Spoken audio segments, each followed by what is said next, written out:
7월 30일 수요일 큐티입니다. 제목 떠나시는 하나님의 영광과 정결케 하는 불. 본문 에스겔 10장 1절에서 8절까지 말씀입니다. 그룹들 머리 위 창공에 사파이어 보석으로 된 보저같이 생긴 것을 내가 보았다. 그분께서 베옷을 입은 그 사람에게 말씀하셨다. 그룹 아래 있는 바퀴들 사이로 들어가거라. 너는 그룹 사이에서 나오는 불타는 숯불을 손에 가득 담아다가 성읍에 흩어 뿌려라. 그러자 내가 보는 앞에서 그가 들어갔다. 그 사람이 들어갈 때 그룹들은 성전 남쪽에 서 있었고 구름이 안뜰을 가득 채웠다. 여호와의 영광이 그룹 위에서부터 일어나 성전 문턱 위에 머무르니 성전이 구름으로 가득 차고 뜰은 여호와의 영광의 광채로 가득했다. 그룹들의 날개 소리가 뜰 바깥에까지 들리는데 그것은 전능하신 하나님께서 말씀하실 때 그분의 음성 같았다. 그분께서 베옷을 입은 사람에게 그룹들의 바퀴들 사이에서 불을 집어들어라 라고 명령하시자 그 사람이 들어가서 바퀴 곁에 섰다. 그러자 그룹들 가운데 하나가 그룹들 사이에 있던 불에 손을 뻗어 약간의 불을 집어들어서 베옷 입은 사람의 손바닥에 주었다. 그러자 그는 그것을 받아들고 밖으로 나갔다.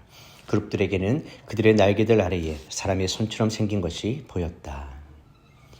본문 요약입니다. 에스겔은 환상 가운데 성막의 지성소위 그룹들 머리 위에 있는 하나님의 영광이 머무는 모습을 다시 보게 됩니다. 그리고 그 그룹들 위에 있는 보좌 형태의 청옥 같은 존재, 곧 하나님께서 세마포 옷을 입은 사람에게 불을 가운데에서 가져오라 명하십니다. 이 세마포 입은 자는 그룹들 사이로 들어가 그들 사이에 불을 두 손에 가득 담아 성읍 위에 흩뿌립니다. 이것은 심판의 불이며 동시에 정결케 하시는 하나님의 불입니다. 그룹들의 모습, 바퀴들, 그리고 하나님의 영광의 움직임은 에스겔 1장의 환상과 일치하며 하나님의 임재와 심판이 일치되는 거룩한 이중적 현실을 보여줍니다.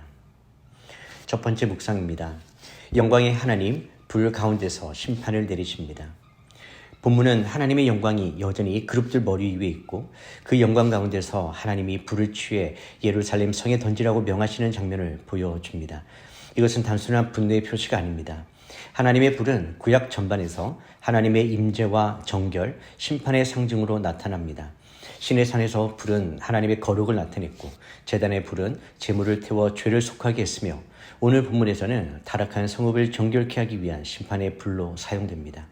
우리는 이 장면을 통해 하나님의 영광은 결코 죄와 공존하지 않으며 죄악을 반드시 태워 없애시는 분임을 깊이 깨닫게 됩니다. 하나님 나라의 거룩은 철저하며 그분의 영광은 타협 없이 정결함을 요구하십니다. 적용 질문입니다.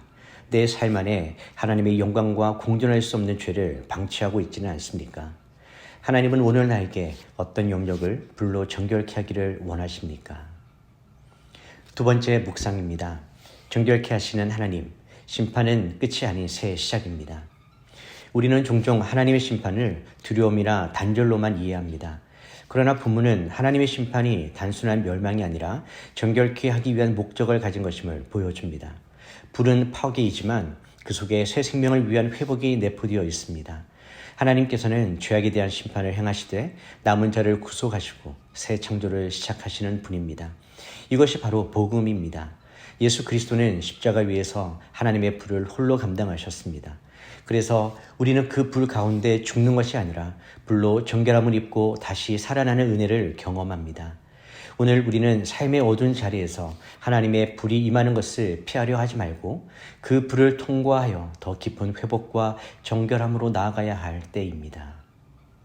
적용 질문입니다.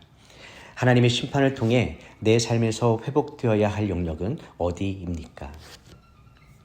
세 번째 묵상입니다.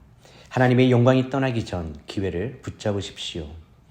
에스겔은 점차 하나님의 영광이 성전에서 떠나는 과정을 목격하게 됩니다. 이것은 매우 슬픈 장면입니다. 하나님의 임재가 더 이상 함께하지 않는 것, 그것이 가장 두려운 심판이며 저주입니다. 하지만 하나님의 영광이 아직 완전히 떠나기 전 하나님은 세마포 옷을 입은 자를 통해 불을 뿌리게 하십니다. 즉 여전히 회복과 정결의 기회를 주시는 하나님을 보게 됩니다. 하나님의 나라를 경험하기 위해서 우리는 오늘도 이 기회를 붙잡아야 합니다. 주님의 임재가 떠나기 전에, 성령의 경고가 꺼지기 전에, 은혜의 문이 닫히기 전에 지금 회개하고 하나님의 불을 통해 다시 살게 되어야 합니다. 적용 질문입니다. 하나님의 임재가 내 삶에서 점점 멀어질 때 어떤 일들이 일어납니까? 나는 아직도 남아있는 은혜의 기회를 어떻게 붙잡고 있습니까? 기도하겠습니다. 거룩하신 하나님 아버지, 오늘도 저에게 말씀하시는 하나님의 불을 대면합니다. 그 불은 두렵지만 동시에 사랑의 불인 줄 믿습니다. 저희 안에 죄와 거짓, 우상과 타협을 주님의 불로 태워 주시옵소서. 깨뜨리고 다시 지으시는 은혜를 간절히 구합니다. 십자가에서 하나님의 진노의 불을 주님께서 다 담당하셨고 이제 저희는 성령의 불로 정결하게 되었음을 고백합니다. 이 놀라운 복음 안에 저희를 다시 세워주시고 날마다 거룩함 가운데 하나님 나라의 백성으로 살게 하여 주시옵소서. 하나님의 영광이 저희 안에서 떠나지 않게 하시고 오히려 더 충만히 임하시며 우리의 삶이 하나님의 영광이 머무는 거룩한 성전이 되게 하여 주시옵소서. 예수님의 이름으로 기도드립니다. 아멘.